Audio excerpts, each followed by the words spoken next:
Welcome to the Old Man of the Three with JJ Redick and Tommy Alter, presented by Cash App and brought to you by 342 Productions. This is episode 89. Joe Ingles. Tommy, I really enjoyed this conversation. Joe's the man. He's the best. This was a lot of fun. Before we get to really anything that important, I wanted to hold this up for you, Tommy. This is Ranch Water from Ranch Rider in Austin, Texas, who we did an ad read for the other day. And I got these shipped to me yesterday, Tommy. These are special edition cans. Down this side, it says JJ Redick. Down this side, it says Tommy Alter. And there's a cowboy on a horse shooting a basketball into a Old Man in the Three backboard hung from a cactus right here. We've made it, man. We've got special edition hard seltzers going on right now. We've honestly made it. I can't believe if you look back at the start of this thing that we now have seltzer cans. I don't even know what to say. It's exciting. By the way, it's also the most delicious hard seltzer I've ever had, and love this stuff. I have 2 boxes for you, and I don't mean boxes like a 4-pack or a 6-pack. I mean literally cases, 2 cases for you at my apartment right now with your name on it. So just please swing by and get it when you can, because it's in cold storage right now. All right.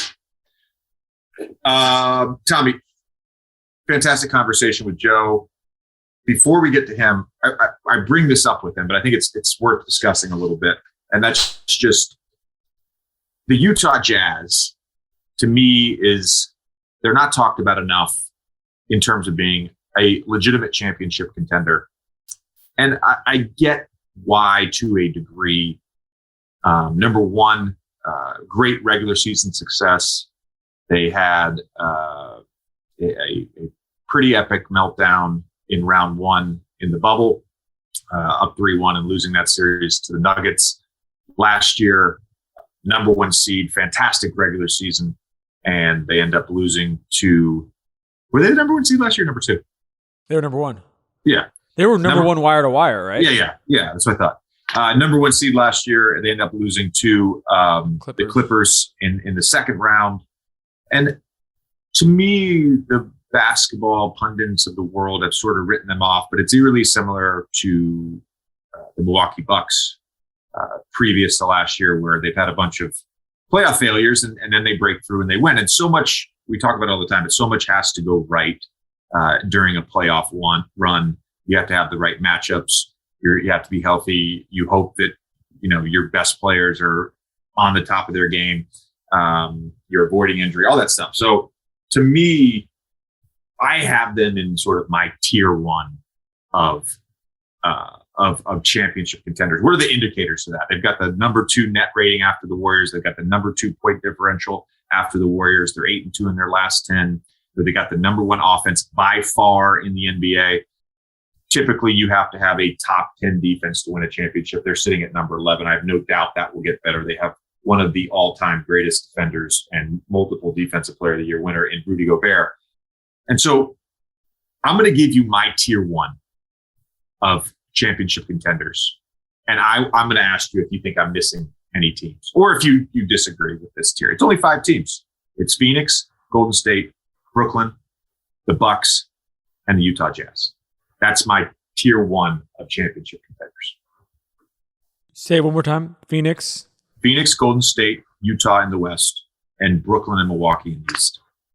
So no Miami? That'd be the one team I would throw in. Yeah, the Miami thing's interesting, because I felt like when the season first started, small sample size again, but I felt like that team was built to win a championship. What concerns me about that team is the luck component. They haven't been able to stay healthy, and you hope that they're healthy during the playoffs. But look, Bam's thing, while not a serious injury, that's a long-term injury. Jimmy's been banged up. PJ and Kyle are old, and it's a bunch of new guys. And I think it's not exactly rocket science to say that if you don't get a chance to play together at all before the playoffs, it's really hard to turn it on chemistry wise in May.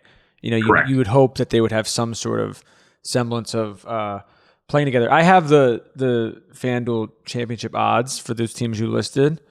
You're missing. There's one team you did not mention, which It's obvious the Lakers. Yes, Yeah, who are Lakers, still on here. So the Nets are yeah. plus 260, the Warriors are plus 600, Bucks are plus 700, Suns are plus 900, Lakers are plus 1,000, and the Jazz are plus 1,100. So right now the Lakers are still favored above the Jazz, which I think, to your point, is interesting, and that might be a the overlooking a team, whether it's a small market team or whatever it is, overlooking a team that has clearly by every metric outperformed the Lakers so far this year, and outperforming them last year. Sure. It's LeBron James. It's the LeBron James effect. And if you asked most people, and again, I'm basing this off of partially what I've seen so far. We're now a quarter of the way into the season. This is a great check-in time to talk about who's legitimately a championship team. But then I sort of think about just like playoff matchups.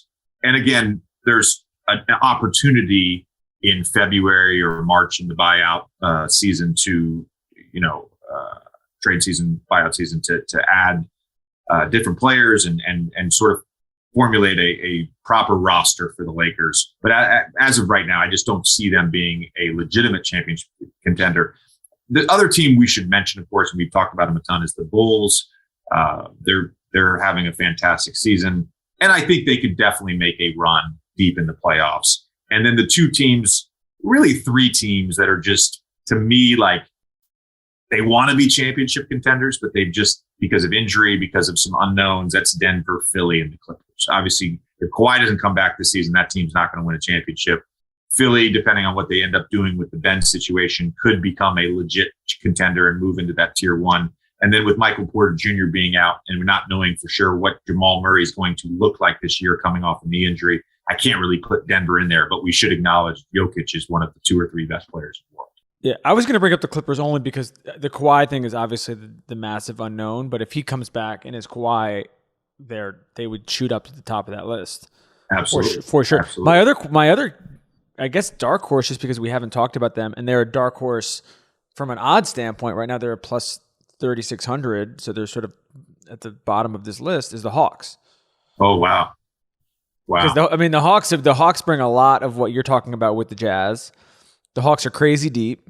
The Hawks had obviously postseason success last year, where there was a similar thing with people sort of not watching them during the regular season and sleeping on them. And then, they were pretty close to getting to the finals last year. It wasn't like they won one playoff round and then they got smoked out. Like they were a couple shots away in that Milwaukee series. Honestly, they were sort of like Brook going off and Bobby Portis going off in that Milwaukee series away from going to the finals. And if they go to the finals, who knows what happens? Look, agree with you. And we talked about the Hawks last week. I do think they're a playoff team, and they can certainly make another run. I don't know they're in that tier one in the East with Brooklyn and Milwaukee. The other thing, the other team I would mention in this that is probably, they have underperformed relative to expectations to this point is the Dallas Mavericks, who just frankly haven't looked right all season and have had some bad losses. And, again, Luka was out 3 games, but that team just by and large has not looked right all season. But that's another team that potentially, if they figure things out, could make a deep run in the playoffs. Well, don't the Mavs seem like the kind of team that, and I don't know who this person is, but when you have someone as transcendent as Luka as your sort of figurehead, if they add a piece in February that happens to just hit in the right way, you could see them jumping 2 tiers easily because they already have the hard part. They already have the guy that we know can do this. And so it's they haven't looked right, but it's almost like they just gotta sort of stay in striking distance for long enough to figure it out. It's a fair point. And look, Luka is absolutely built for the playoffs.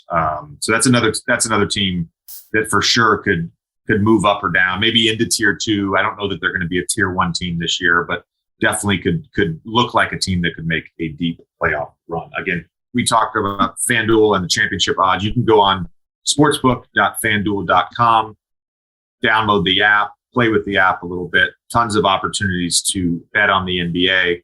And I like their list of odds. I think it's a fair list. And obviously, if you're going to bet, you got to be 21 or over. Terms and restrictions apply, including geographic restrictions depending on where you're located. And please, if you do end up going on FanDuel to sign up, please use the promo code JJ. All right, let's get to our conversation with Joe Ingles.